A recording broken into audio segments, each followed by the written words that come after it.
So, hi, this is Nidhi, and this is your sign to not reach out in case you were wondering.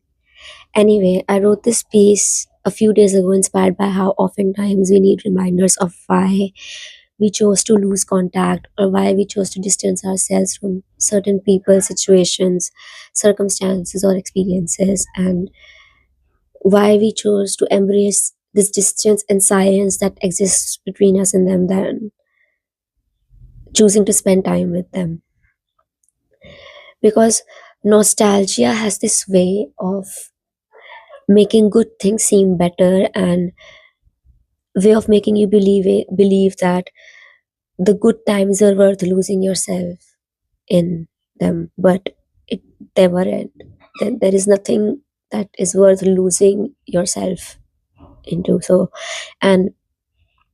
So I often return to this piece when I need to remind myself of why I am at the place that I am, or why I made the choices I made. And the silence is devastating, but so were the days that led to it.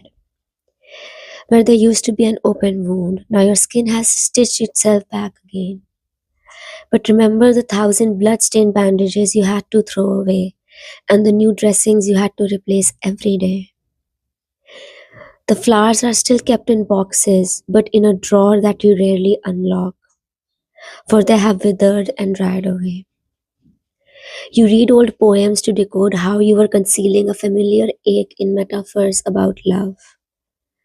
How you'd whisper prayers to keep the sanctity of your friendship alive, while they'd trade your honesty for unasked sparkling promises.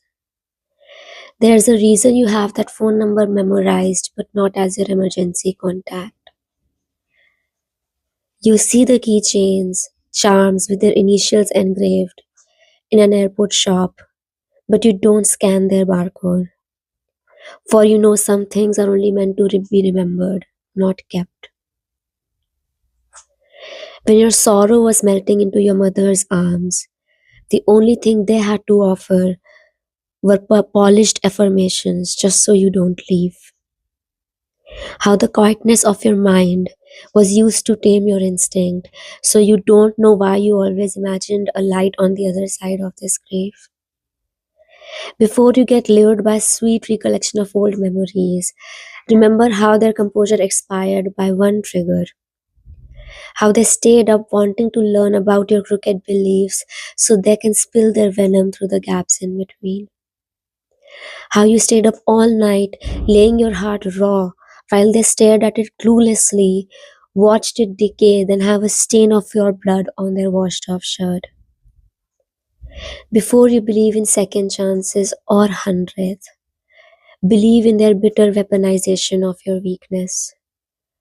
How all your secrets staged their way back to you through different languages.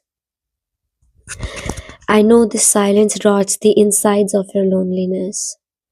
But remember the forgetting you had to do to forgive yourself for the choices you made. Before you reach out, recall why this silence is the only language that remains understood between you and them. Thank you and wishing you well.